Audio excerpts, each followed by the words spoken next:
My name is Victoria Vance, but everyone calls me Vicky. I am 35 years old, and last Tuesday my entire life changed when I checked my lottery ticket and discovered I had won $47 million. My hands shook as I stared at those six numbers that matched perfectly. After the initial shock wore off, a strange thought crossed my mind. I would tell absolutely no one about this money. You see, I have a complicated history with my family when it comes to finances. If you are watching this right now, drop a comment letting me know where you are viewing from. Before I tell you about this life changing decision, hit like and subscribe to hear more real stories about family loyalty and betrayal that might just change how you see your own relationships. Before that fateful Tuesday, my life was painfully ordinary. I worked as an accountant at a small marketing firm in Portland, making just enough to live somewhat comfortably, but never enough to feel secure. My apartment was a modest one-bedroom on the outskirts of the city, nothing fancy, but it was mine. Every morning, I would wake up at 6, make my coffee, and start my day with the persistent worry of bills and deadlines hanging over my head. The job was demanding, with 60-hour work weeks becoming the norm rather than the exception, especially during tax season. My family situation was complicated, to say the least. My parents, Edward and Helen Vance, divorced when I was 14, and both remarried within 2 years. My father, Edward, a high school physics teacher, married Brenda, a real estate agent with expensive taste and an even more expensive lifestyle. My mother, Helen, found love with Martin, a successful business owner who had more money than my father, but kept a tight grip on every penny. I have two siblings. My younger sister, Chloe, is 31 and has always been the golden child. She graduated from an Ivy League university, married a surgeon named Simon, and now lives in a beautiful house in the suburbs with their two perfect children. Then there is my older brother, Mark, 38, who, despite his charm and intelligence, has never quite figured out his life.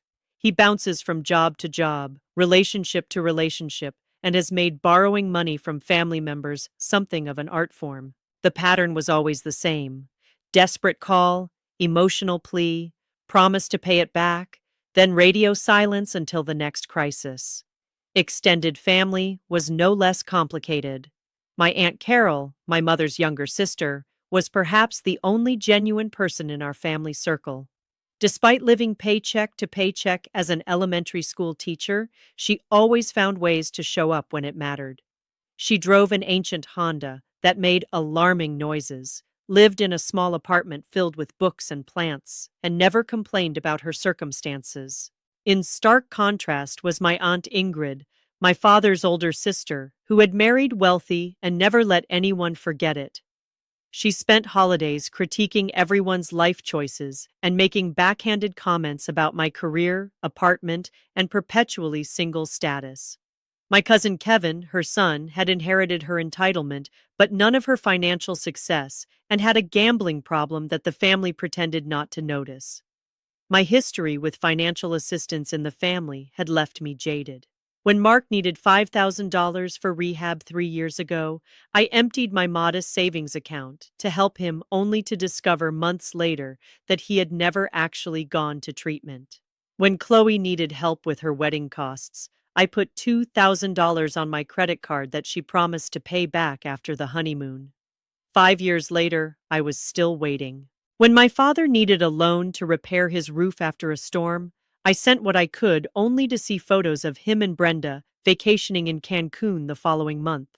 The only person who knew the full extent of these betrayals was my best friend Olivia.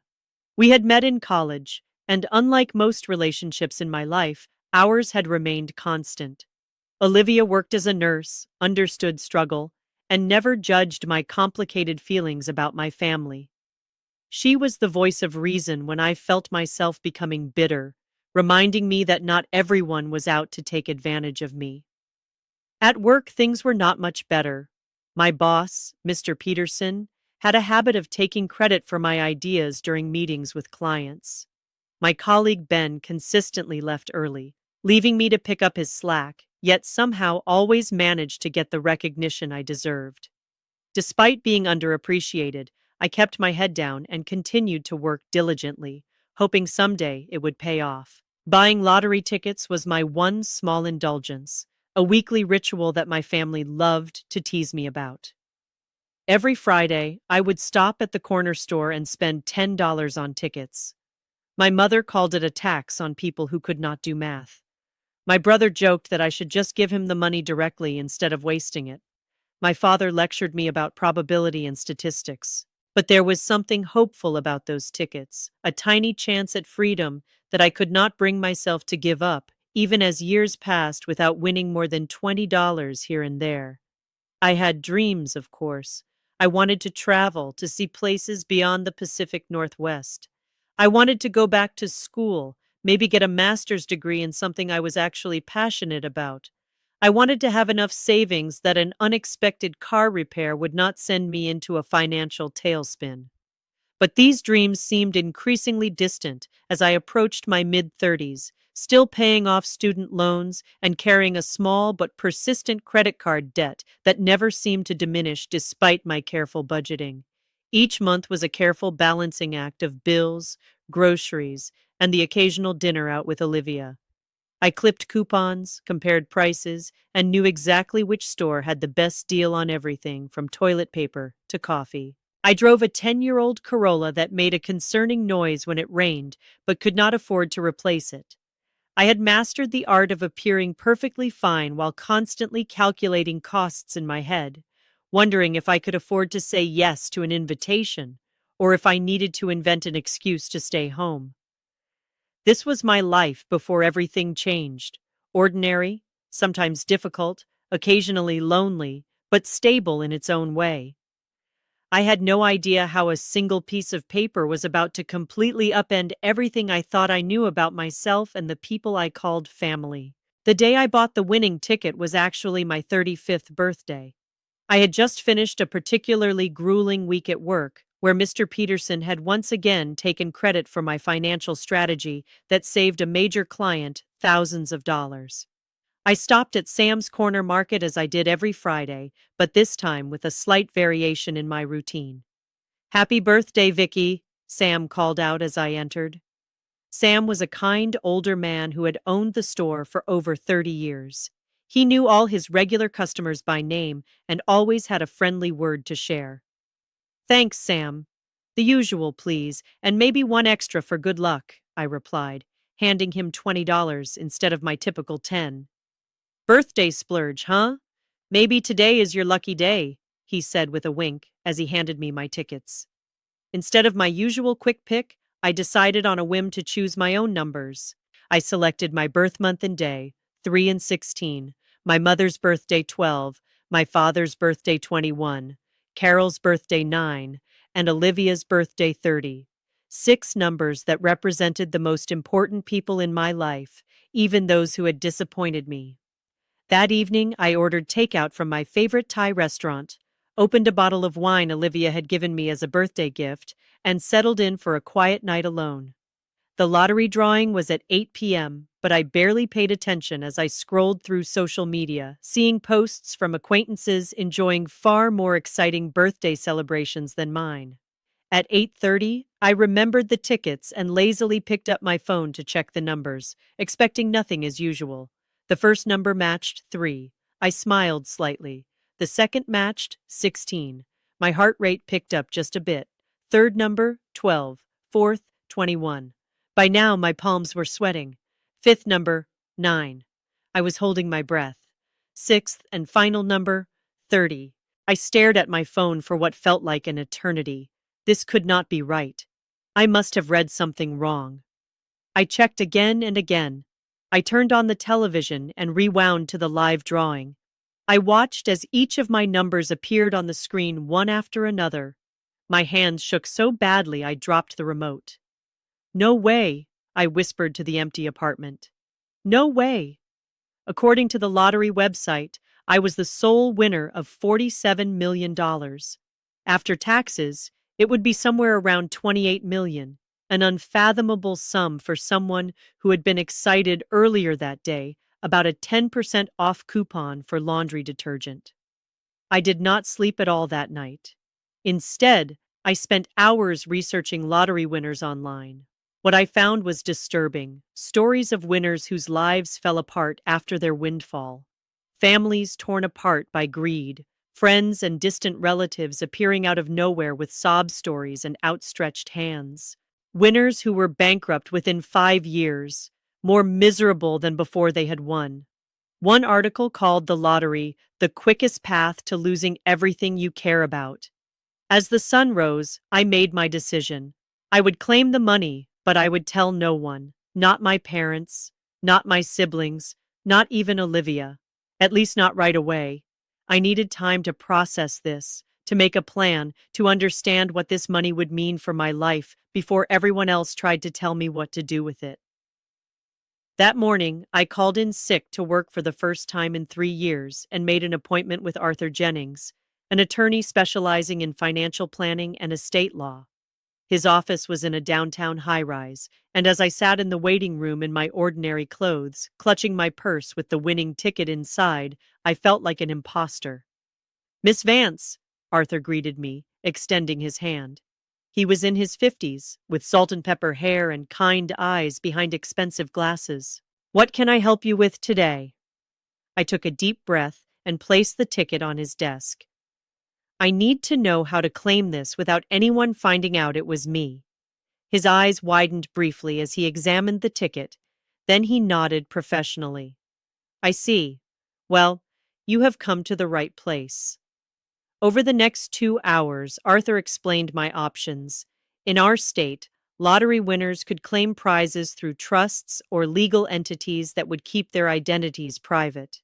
He outlined the process of setting up a blind trust, how taxes would work, and the importance of assembling a team of financial advisors to help manage such a large sum.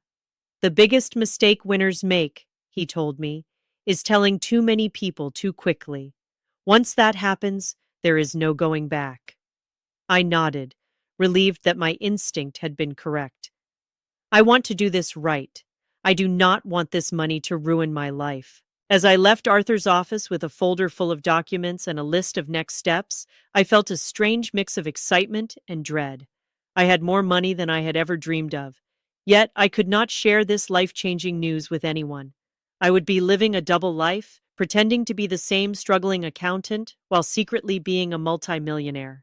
Over the next 2 weeks, I worked with Arthur to establish the trust, claim the winnings, and set up investment accounts.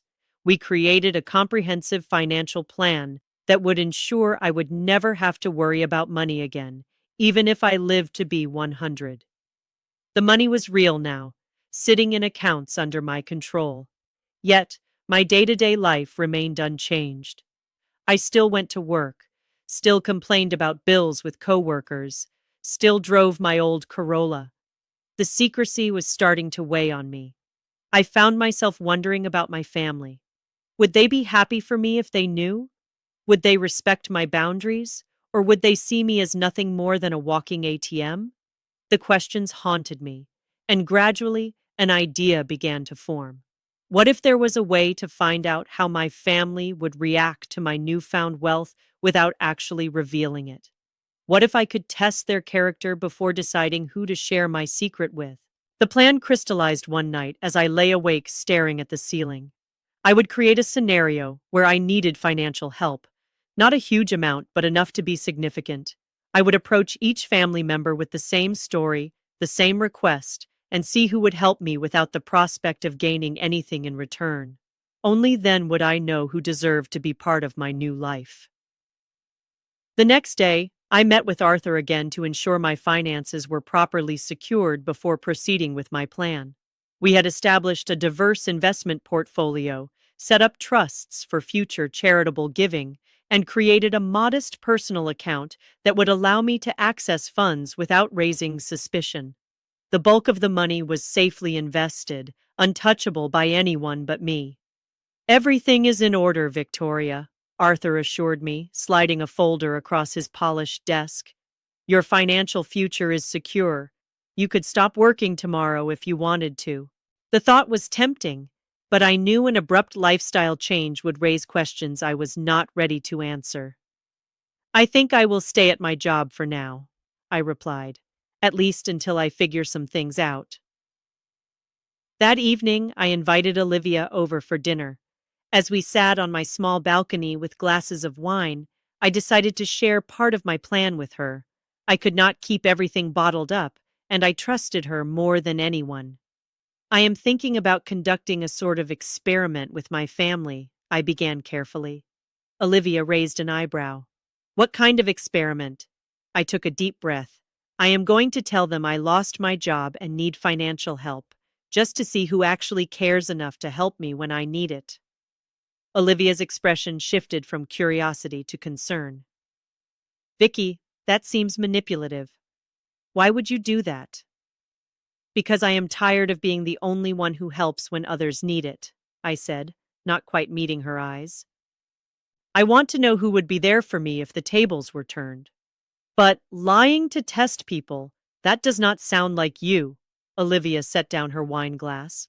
Why not just ask them how they feel about you? Have an honest conversation. I laughed without humor. Right? Because my family is so great at honest conversations. You know how they are, Olivia. You have seen how they treat me. Still, this feels wrong. What are you trying to prove? I am not trying to prove anything, I insisted, though that was not entirely true. I just want to know who actually cares about me versus who sees me as a resource. Olivia shook her head. I think you are going to hurt yourself more than anyone else with this, but I know that look in your eye, you have already made up your mind. She was right. I had spent that day crafting my story, making sure it was believable, but not so dramatic that it would raise suspicion. I would tell everyone that the marketing firm I worked for had suddenly shut down after losing its biggest clients. I would say I needed $5,000 to cover rent and medical expenses until I found a new position. It was a significant amount, but not outrageous, and certainly not beyond the means of most of my family members. I made a list of everyone I would approach: my mother Helen and stepfather Martin, my father Edward and stepmother Brenda, my sister Chloe and her husband Simon, my brother Mark, my aunt Carol, my aunt Ingrid, and my cousin Kevin. 10 people, all of whom had turned to me for help at some point, all of whom I had supported either financially or emotionally when they needed it. The next day, I practiced my story with Olivia, who reluctantly agreed to help despite her misgivings. You need to sound genuinely distressed, but not desperate, she advised, and have specific details ready about the company closing. They might ask questions. I nodded, taking notes. I will say the CEO had been embezzling funds and the company is under investigation. That would explain why it happened so suddenly and why I might not get my final paycheck. And what about your job search? They will ask about that. I have been applying everywhere, but the job market is tight, especially for specialized accounting positions. I have some interviews lined up, but nothing definite yet, and my emergency fund is depleted from some recent medical tests. I had thought through every detail, creating a scenario that would elicit sympathy without raising too many questions. As I finalized my plan, I felt a twinge of guilt. Was Olivia right? Was this manipulative and wrong?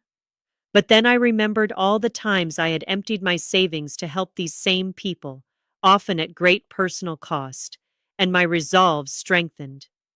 This was not just about testing them. It was about protecting myself and my future. I made a prediction list of how I thought each person would respond. My mother would probably offer some help, but less than I needed. My father would lecture me about financial responsibility, but might send a small amount. Chloe would claim she could not help due to the kids' expenses. Mark would definitely say he had no money. Martin and Brenda would refuse outright. Aunt Ingrid would judge me for my poor life choices. Cousin Kevin would promise help that would never materialize. The only person I had real hope for was Aunt Carol. Despite having the least to give, she had always been the most generous with what she had. But even with her, I tried to keep my expectations low.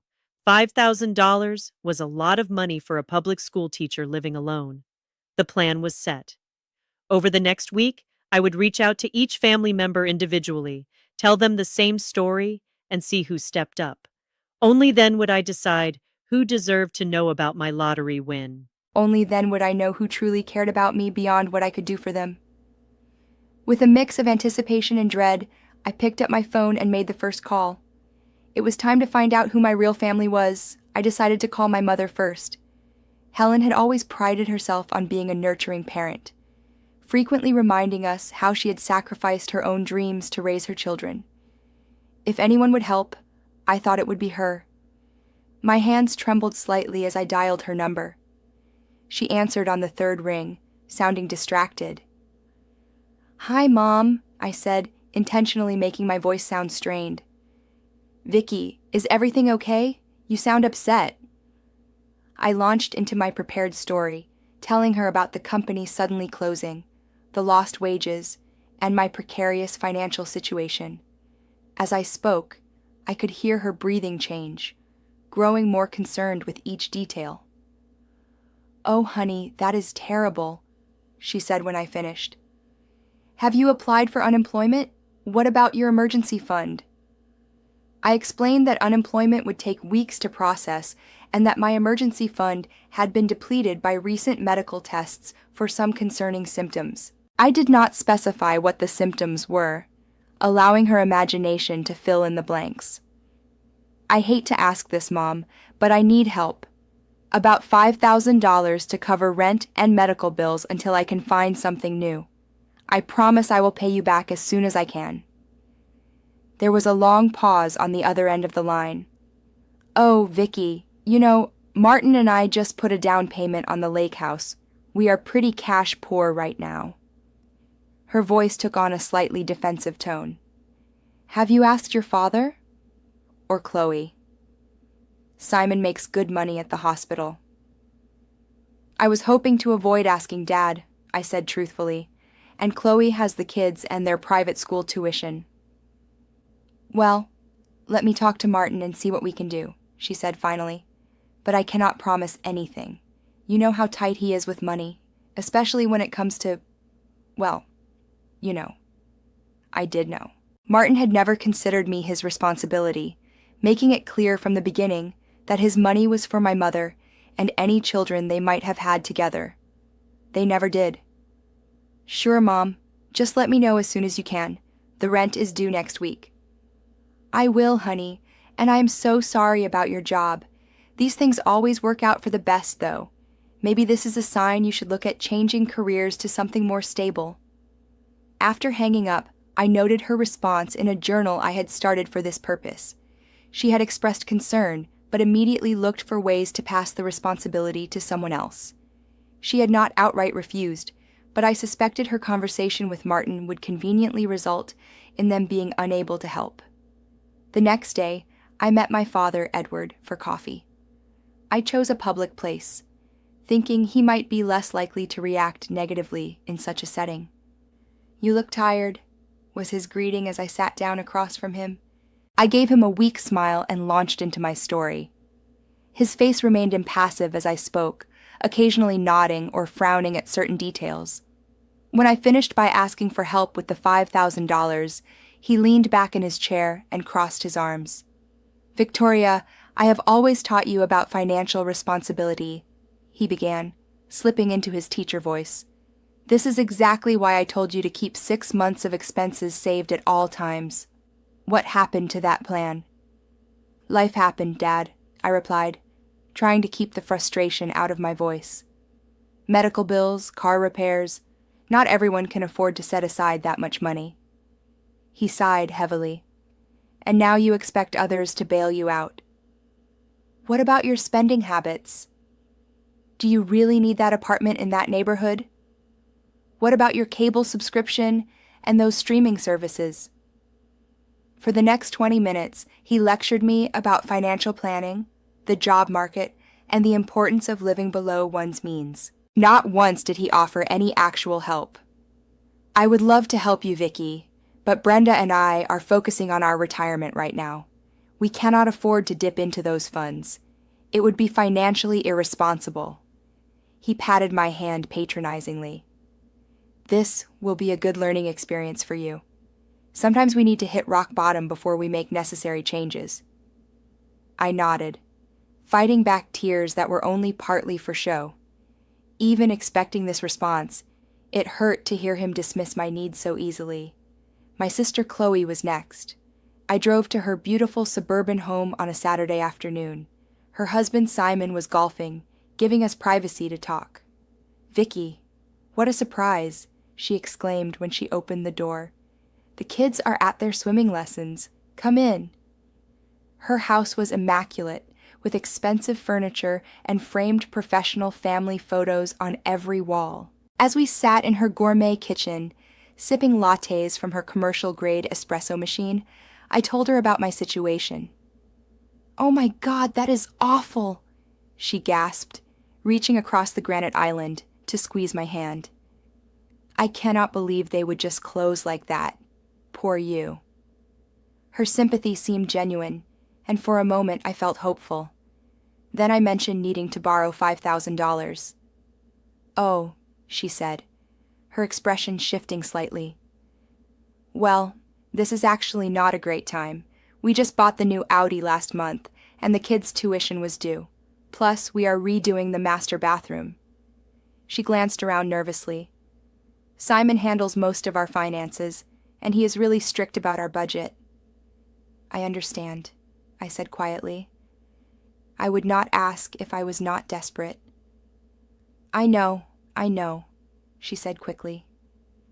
"Let me talk to Simon and see what we can do. Maybe we can help with a smaller amount. Or maybe you could move in with us temporarily.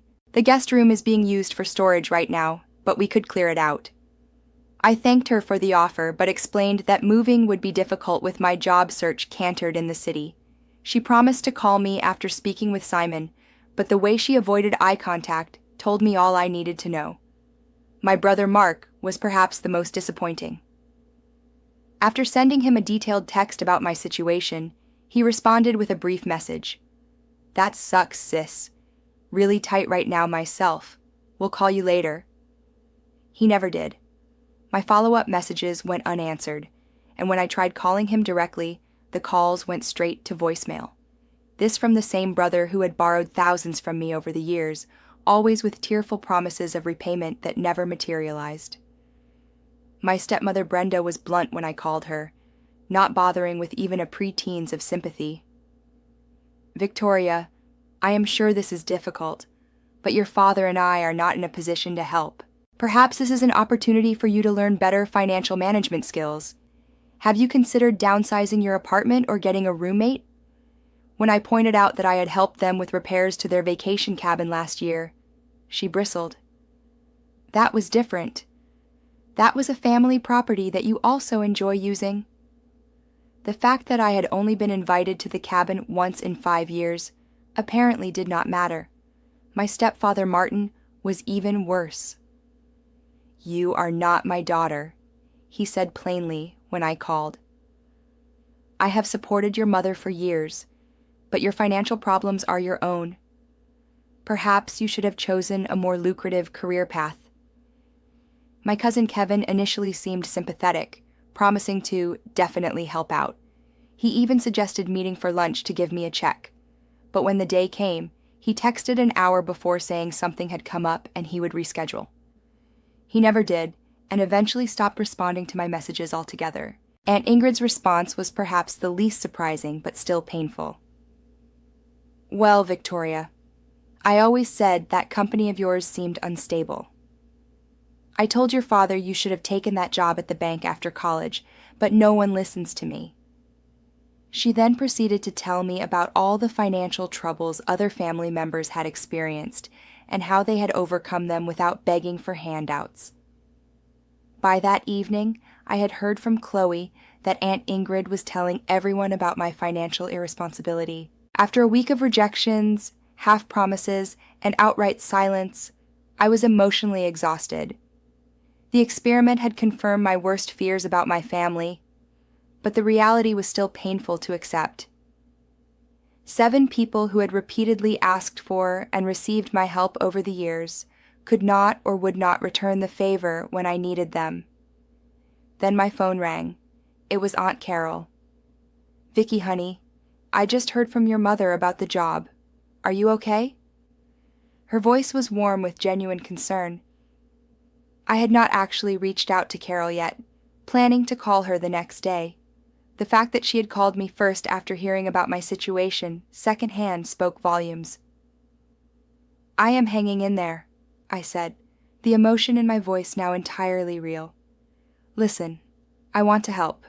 Can we meet for lunch tomorrow? My treat, of course. The next day, we met at a small diner near her apartment.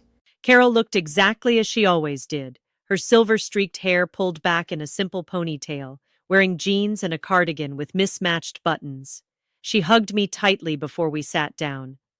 I am so sorry about your job, sweetheart. That company never deserved you anyway. As we ate, she asked thoughtful questions about my job search and offered to reach out to some former colleagues who had connections in the business world. Then, after our plates had been cleared, she reached into her purse and pulled out an envelope. I want you to take this, she said, sliding it across the table. It is $3,000. I know it is not the full amount you need, but it should help with the rent at least. I stared at the envelope in shock. Carol, I cannot take this. This is too much. Nonsense. Family helps family. And I want you to know something else. She reached across the table and took my hand. If you need a place to stay to save on rent, my sofa pulls out into a bed. It is not fancy, but you are welcome to stay as long as you need to. Tears filled my eyes, and this time they were completely genuine. Thank you, I whispered, overwhelmed by her generosity. Now do not you worry about paying this back right away, she continued. Get back on your feet first. Find a job you actually like this time. Life is too short to work somewhere that does not appreciate you. As we left the diner, Carol hugged me again. You are going to be okay, Vicky. You are smart and capable. This is just a bump in the road. Driving home, I clutched the envelope containing $3,000, more money than I knew Carol could comfortably spare. The contrast between her response and the rest of my family's could not have been more stark. The only person who had offered genuine help was the one with the least to give. After meeting with Carol, I did some research that left me stunned.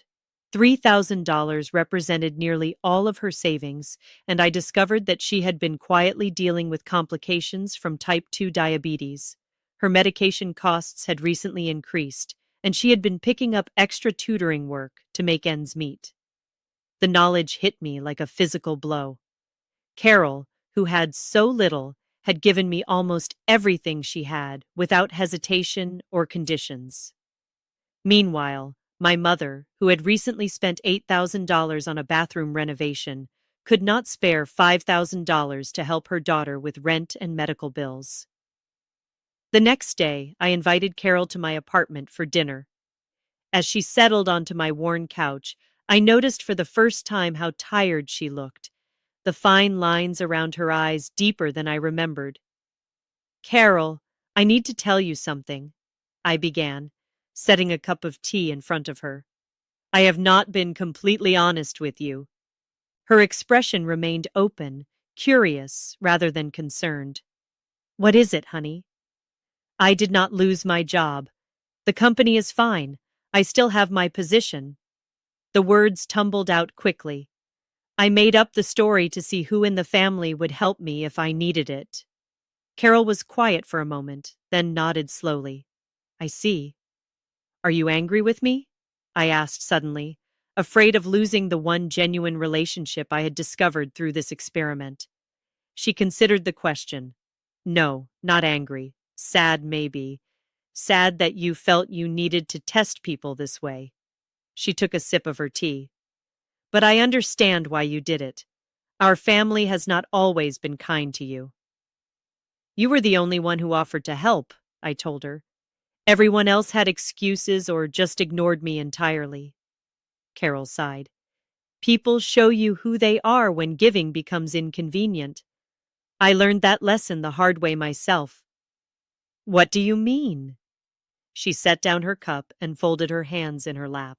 My ex-husband, Richard, Did I ever tell you why we really divorced? I shook my head. The family story had always been vague, something about growing apart. I came into a small inheritance when my grandmother died. About $50,000. Not a fortune, but significant for us at the time. Richard immediately had all these plans for the money, mainly investing in his friend's business ventures. She smiled ruefully. I wanted to save it for our future, maybe buy a small house eventually. We fought about it for months. What happened? One day, I discovered he had forged my signature and withdrawn most of the money.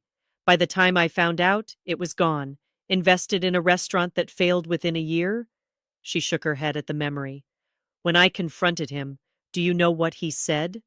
That it was our money, not just mine, and he had as much right to it as I did, as if my name on the inheritance meant nothing. I was shocked. I had no idea. The family preferred the growing apart story, less messy. She reached for my hand. The point is, I learned that some people see you as a resource rather than a person, and it is a painful lesson. I am so sorry that happened to you, I said, squeezing her hand. It was a long time ago, but it taught me something important about money and relationships. She looked at me intently. Money does not just reveal who others truly are, Vicky.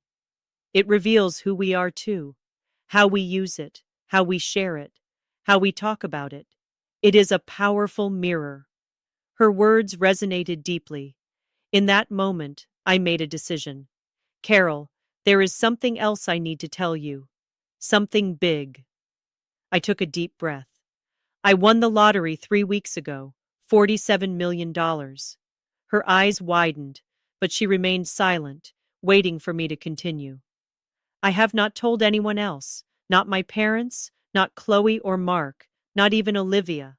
You are the first to know. Oh, Vicky, she breathed. That is, that is life-changing. I know, and that is why I did this test. I needed to know who would be there for me without knowing about the money. Carol nodded slowly. I understand that, but what will you do now? That is what I am trying to figure out. The money is secure and I have good financial advisors, but I do not know how to handle the family. Carol considered this. You know you do not owe anyone anything, Vicky, not even me. But I want to help you, I insisted. Your medical expenses, a better apartment, whatever you need. She smiled gently.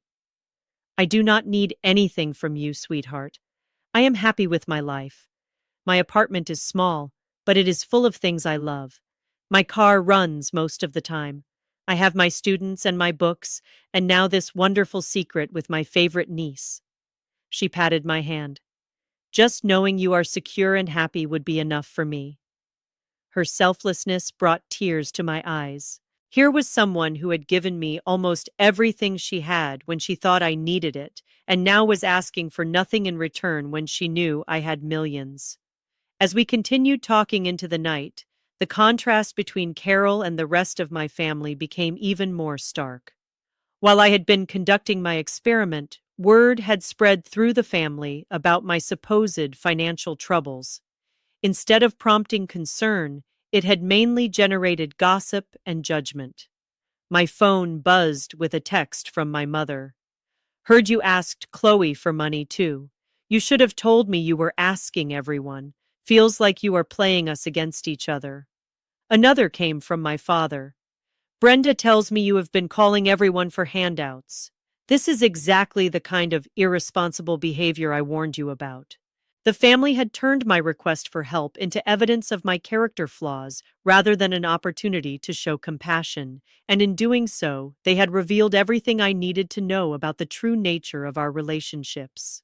The morning after my conversation with Carol, I met with Arthur to discuss my long-term financial plans. Now that I had clarity about my family relationships, I could make decisions about my future with open eyes. I want to set up a trust for my Aunt Carol, I told him. Something that will cover her medical expenses and provide her with a comfortable retirement, but in a way that feels like a gift rather than charity. She is very proud. Arthur nodded, making notes. We can structure it as a family trust that provides a monthly stipend. She would not have to manage a large sum all at once, which can be overwhelming for someone not used to wealth. Perfect. And I want to buy her a small house near wherever I decide to live. Nothing extravagant, just comfortable and accessible for someone with health issues. We spent the next hour discussing investment strategies, charitable foundations, and my own living situation. I had decided to give notice at my accounting job and focus on establishing a nonprofit organization aimed at helping elderly people living alone, inspired by Carol's situation and the many others like her. What about the rest of your family? Arthur asked cautiously. Do you plan to tell them about the winnings? I shook my head. Not right now. Maybe not ever. But I do want to arrange a family meeting to clear the air about my financial troubles. Later that day, I called Olivia and finally told her the truth about everything, the lottery win and the family experiment. After her initial shock, she understood why I had kept it secret. So what now? She asked. Are you going to become one of those eccentric millionaires who still clips coupons and drives a beat-up car? I laughed. No, but I am not going to suddenly start buying Bentleys either. I want this money to mean something, to do good, starting with Carol. She deserves it, Olivia agreed. And what about everyone else? The ones who failed your test? I am still figuring that out. I have called a family meeting for this weekend. I told them I have an important announcement. When Sunday arrived, I was surprised to see everyone show up at my apartment. My mother and Martin, my father and Brenda, Chloe and Simon, even Mark, who had been ignoring my calls for weeks. Aunt Ingrid arrived with a disapproving frown already in place. Aunt Carol came last, giving me a secret smile as she entered. As everyone settled into my small living room, looking around with varying degrees of curiosity and judgment, I stood before them feeling strangely calm. Thank you all for coming, I began. I know there have been rumors going around about my financial situation, and I wanted to address them directly. My mother shifted uncomfortably. Mark suddenly became very interested in his phone. Chloe and Simon exchanged glances. The truth is, I am fine. I have found a new job with better pay and benefits. This was technically true, as I had just appointed myself executive director of my new foundation with a modest salary. I will be transitioning to that position next month. Well, that is wonderful news, my mother said with obvious relief. We have all been so worried. I noticed several faces relax around the room. They had come expecting either to be asked for money again or perhaps to stage some sort of intervention about my financial habits. Instead, they were getting good news that required nothing from them. So why all the drama about needing money? My father asked, his tone accusatory. Why ask everyone for help if you had a job lined up? I met his gaze steadily. The job came through recently, and when I was in trouble, I reached out to my family. That is what family is supposed to be for, right? An uncomfortable silence fell over the room. Well, we all have our own financial commitments, Brenda said defensively.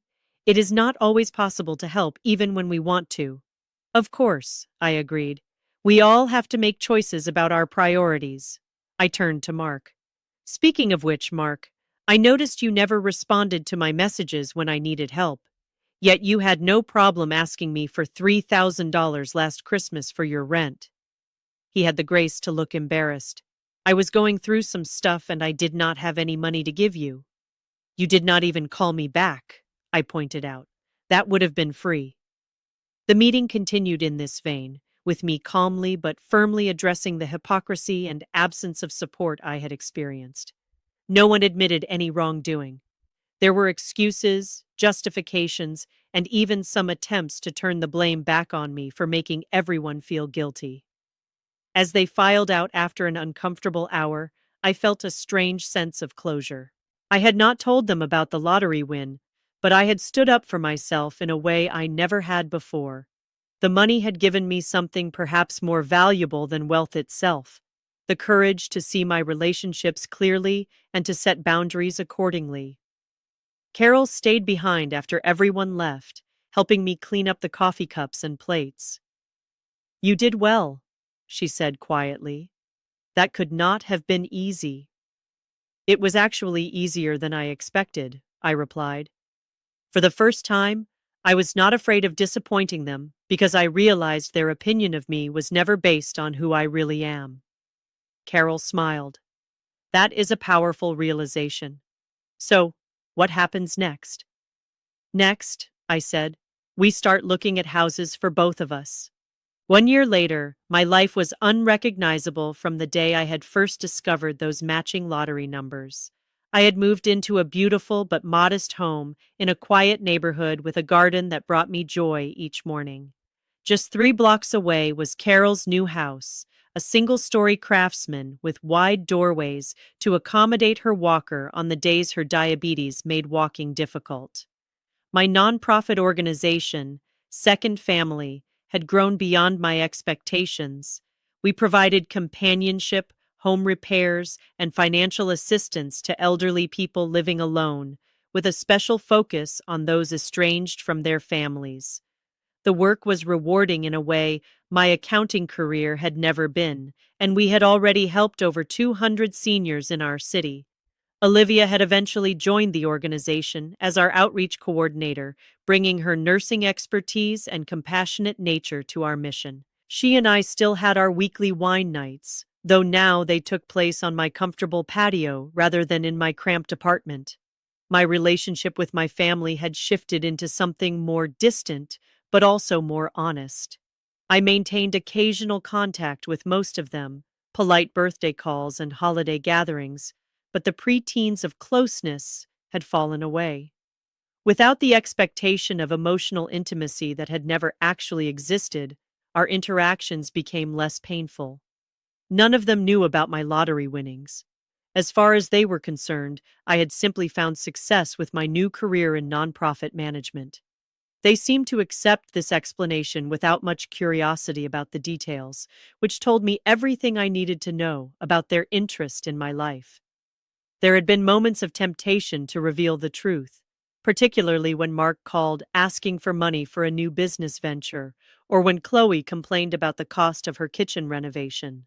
But each time, I remembered the silence when I had needed help, and the choice became clear.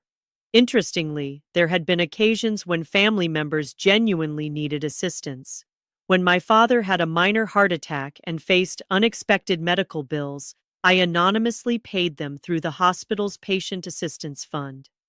When my cousin Kevin finally entered rehab for his gambling addiction, I made an anonymous donation to cover his treatment. They never knew the source of these gifts, and I preferred it that way. Carol and I had dinner together at least twice a week. Her health had improved dramatically with proper medical care and less financial stress.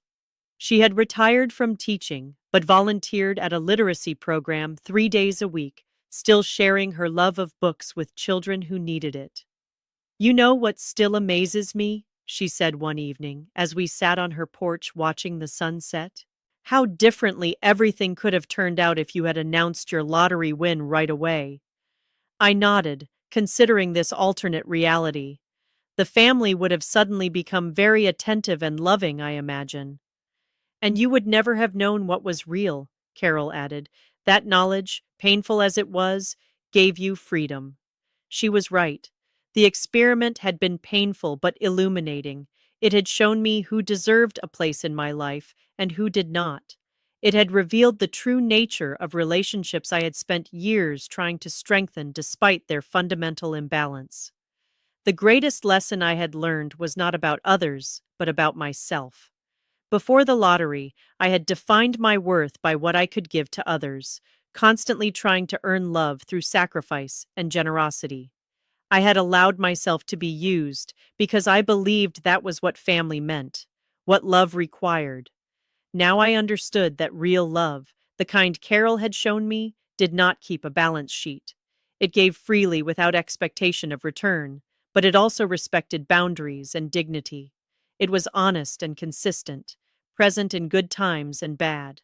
I had initially kept my winnings secret out of fear, worried that money would corrupt my relationships. What I had not anticipated was how the secret would clarify them instead, stripping away preteens and revealing truth. The money had not changed who anyone was. It had simply illuminated who they had been all along. My life now was rich in ways that had nothing to do with my bank account. I had purpose through my foundation, genuine connection with Carol and Olivia, and a hard-won understanding of my own worth that no external validation could shake. Perhaps most importantly, I had peace. The constant anxiety about finances that had been my lifelong companion was gone, but so too was the desperate need for approval from people incapable of giving it. I had built a life aligned with my values rather than my insecurities. Carol reached over and patted my hand, bringing me back to the present moment. You did good, kiddo, not just with the money, but with what you learned. I smiled at her, overwhelmed with gratitude for this woman who had shown me what family truly meant. I had a good teacher. As the sun dipped below the horizon, painting the sky in shades of pink and gold, I thought about the journey that had brought me here, from the shock of those matching numbers, to the pain of rejection, to the joy of creating something meaningful with my unexpected fortune. The money had changed my life, yes, but not in the ways I had initially feared or hoped. It had simply given me the freedom to see clearly and choose wisely. The most valuable thing I had gained had nothing to do with millions in the bank. It was the understanding that the people who deserve a place in your life are not those who are there when you have everything to give, but those who stay when you have nothing to offer but yourself. Have you ever had to test someone's loyalty in your life? What did you learn from that experience? Share your stories in the comments below. If this story resonated with you, please hit like and subscribe to hear more real-life lessons that might change your perspective. Remember to share this video with someone who might need to hear that their worth is not determined by what they can give to others. Thank you for listening, and may you find the clarity to recognize the true relationships in your own life.